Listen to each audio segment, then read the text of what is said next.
මම ජ්‍යෙෂ්ඨ කතිකාචාර්ය චාරුදත්ත ඉලංගසිංහ ලේකම් විශ්වවිද්‍යාලයේ ආචාර්ය සමිති සම්මේලනය මම හිතන්නේ අපිට ඊටාම පැහැදිලි මේ ඊටාම තීරණාත්මක අවස්ථාවක්. මොකද මේ ආණ්ඩුව බලයටපත් වෙලා දෙවෙනි අයවැය මේ වෙනකොට සාකච්ඡාවට ලක් වෙමින් තියෙනවා.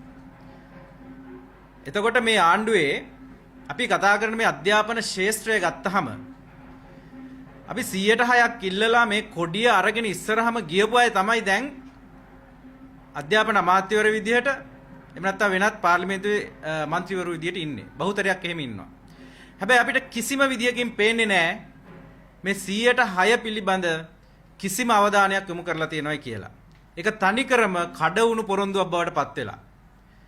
අපි දන්නවා මේ වෙනකොට ගේන සාමාන්‍ය අධ්‍යාපන ප්‍රතිසංස්කරණ ඒ තුල ගෙනෙන විෂයමාලා සංශෝධන මේ හරහා බරපතල ප්‍රමාණයක් මහ ජනතාවට එහෙම නැත්නම් මේ දරුවන්ගේ දෙමව්පියන්ට වැයබරක් දරන්න සිද්ධ වෙනවා මේ දේවල් ක්‍රියාත්මක කරන්න. අපි මේ බව පැහැදිලිව මේ අධ්‍යාපන අමාත්‍යවරයාට කිව්වා. මේ ප්‍රතිසංස්කරණ ගේන්න කලින් ප්‍රධාන වශයෙන් කළ යුතු කාරණා තියෙනවා. මේ පාසල් පද්ධතියේ තියෙන පහසුකම් සංවර්ධනය කිරීම, යටිතල පහසුකම් සංවර්ධනය කිරීම, ගුරුවරු පුහුණු කිරීම මේ වගේ දේවල් කිසිම දෙයක් කරන්නේ නැතුව තමයි මේ අධ්‍යාපන ප්‍රතිසංස්කරණ ගේන්න යන්නේ. එතකොට මේ අයවැය තුල පැහැදිලිවම මේ ප්‍රතිසංස්කරණ සඳහා සූදානම් වීමක් අපිට පැහැදිලිවම පේන්නේ නැහැ. මේක ඊටාම් බරපතල තත්ත්වයක්. ඒ වගේම ගත්තහම උසස් අධ්‍යාපන ශාස්ත්‍රය එහෙම නැත්නම් විශ්වවිද්‍යාල පද්ධතියේ අපි දන්නවා පහුගිය මාසයේ සමස්ත රාජ්‍ය විශ්වවිද්‍යාල පද්ධතියම එක් දින වැඩ වර්ජනයකට ගියා. ඒකදී අපි පැහැදිලිවම මතු කරපු කාරණයක් තමයි විශ්වවිද්‍යාලවල ආචාර්යවරු රඳවා ගැනීම ඊටාම් බරපතල අර්බුදයක් වෙලා තියෙනවා. ඒ කියන්නේ අධ්‍යක්ීම් සහිත ඉහළට අධ්‍යාපන සුදුසුකම් ලබාගත් ආචාර්යවරු විශ්වවිද්‍යාල හැර යාම තවමත් නැවතිලා නැහැ. අපි පහුගිය වසර කිහිපය තුල කතා කරා ඒ හැර යාමේ ප්‍රවණතාවය තවමත් තියෙනවා. ඒක නිසා අපි පැහැදිලිවම කිව්වේ විශ්වවිද්‍යාලවල ආචාර්යවරු රඳවා ගැනීම සඳහා කඩිනමින් කටයුතු කළ යුතුයි කියලා. මොකද එහෙම නැත්නම් මේ විශ්වවිද්‍යාල පද්ධතිය බරපතල අර්බුදයකට යනවා, කඩා වැටෙනවා.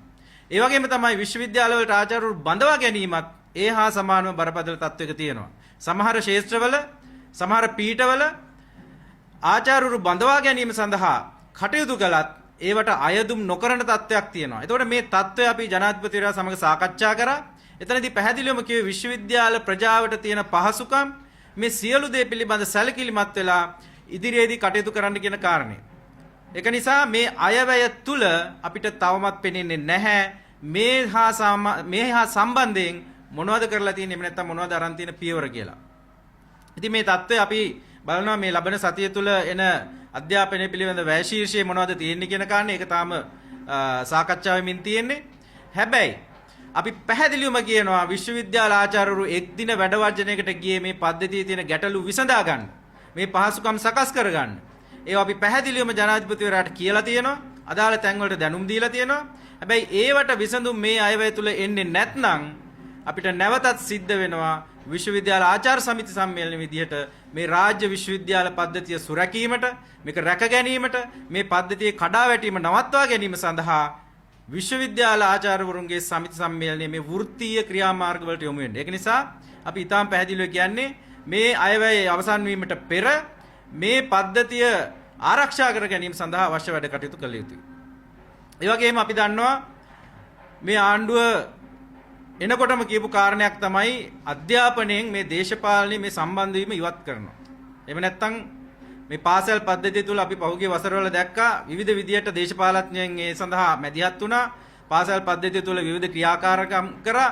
ඒ හරහා මේ බරපතල අර්බුද ගණනාවක් ආවා. ඒක නිසා මේ දේශපාලනය සහ අධ්‍යාපනය එකට සම්බන්ධ නොකරන තත්ත්වයක් තමයි මේ ආණ්ඩුව එන්න කලින් කිව්වේ. හැබැයි අපිට මේ වෙනකොට පේනවා ඒක ඊටාම දරුණු තත්ත්වයකට ගිහිල්ලා තියෙනවා.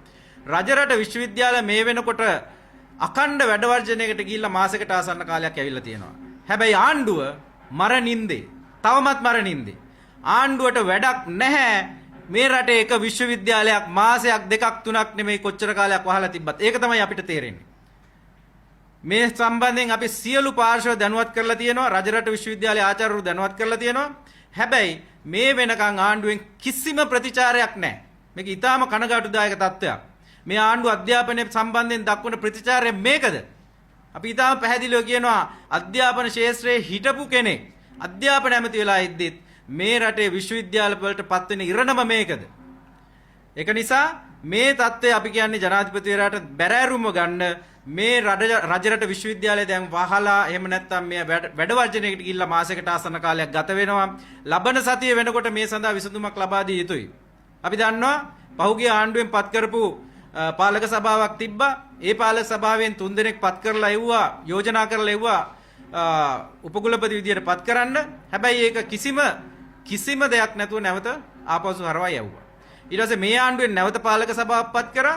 ඒ පාලක සභාවෙන් 3 දෙනෙක් පත් කරලා තෝරලා එව්වා උපකුලපති විදියට පත් කරන්න. හැබැයි ඒ 3 දෙනාත් කිසිම දැනුම් දීමක් නැතුව නැවත හරවලා යවලා තියෙනවා. මොකද්ද මේ කරන සෙල්ලම? අවුරුද්දකට වැඩි රජරට විශ්වවිද්‍යාලයට නිසි උපකුලපතිවරයෙක් නැහැ. මේක ඊටාම බරපතල තත්ත්වයක්. ආණ්ඩුව අධ්‍යාපනය සඳහා දක්වන ප්‍රතිචාරය මේකෙන් ඊටාම පැහැදිලි. ඒක නිසා මේක තවත් කල් මරන්න හේතුවක් නැහැ. අපි පැහැදිලිවම කියන්නේ මේ රජරට විශ්වවිද්‍යාලයේ ආචාර්යවරු ගේන යෝජනාව අරගෙන පැහැදිලිවම නිසි ආකාරයෙන් උපකුලපතිවරයෙක් පත් කරන්න. පාලක සභාව ඊටාම පැහැදිලි තීරණයක් දීලා 3 දෙනෙක් පත් කරලා ඉවලා තියෙනවා. යෝජනා කරලා ඉවලා තියෙනවා. ඒ 3 දෙනාගෙන් කෙනෙක් තෝරගන්න මේ ආණ්ඩුවට බැරි හේතුව මොකද්ද? මේක ඊටාම බරපතල. ඒක නිසා තමයි කියන්නේ මේ ආණ්ඩුව වෙනත් ආණ්ඩුවලට වැඩිය දේශපාලන අධ්‍යාපනයට ගාවලා ඉවරයි. එහෙම නැත්නම් දේශපාලනය විශ්වවිද්‍යාල පද්ධතියට පාසල් පද්ධතියට රිංගලා ඉවරයි. අපි එදිනෙදා ප්‍රවෘත්ති බැලුවොත් අපිට පේනවා ආණ්ඩුවේ ඇමතිවරු, මැතිවරු, අධ්‍යාපන ඇමති හැමදාම පාසල් වලට ගිහිල්ලා දරුවන්ට එක්ක කරන දේවල්. ඒක නිසා අපි පැහැදිලිවම කියන්නේ මේකට අත තියන්න එපා. අධ්‍යාපනය වෙනම සංවර්ධනය වෙන්න ඉඩ දෙන්න ඒකට අවශ්‍ය පහසුකම් ආණ්ඩුවෙන් සපයන්න. හැබැයි අධ්‍යාපනය දේශපාලනීකරණය කරන්න එපා. පැහැදිලිවම රජරට විශ්වවිද්‍යාලයේ අඛණ්ඩ වැඩවර්ජනයක් තියෙනවා ආචාර්යවරුන්ගේ. ඒ සඳහා පැහැදිලිවම ලබන සතිය වෙනකොටවත් විසඳුමක් අවශ්‍යයි. එහෙම නැත්නම් විශ්වවිද්‍යාල ආචාර්ය සමිති සම්මේලනයේ තීරණය කරලා තියෙනවා ඔවුන්ගේ ඒ සටනට එහෙම නැත්නම් ඒ වෘත්තීය ක්‍රියාමාර්ගයට සහයෝගය දෙන්න. ඒක නිසා මේක ඉතාම බරපතල තත්ත්වයක්. අපි ජනාධිපතිවරයාට කියන්නේ පැහැදිලිවම කඩිනමින් විසඳුමක් මේ සඳහා ලබා දිය යුතුයි. ඒ පාර්ශව සමග සාකච්ඡා කළ යුතුයි. රජරට විශ්වවිද්‍යාල ආචාර්ය සමිති සම්මේලනයත් එක්ක සාකච්ඡා කොට මේ සඳහා කඩිනමින් විසඳුමක් ලබා දිය යුතුයි කියන එක කියනවා. බොහොම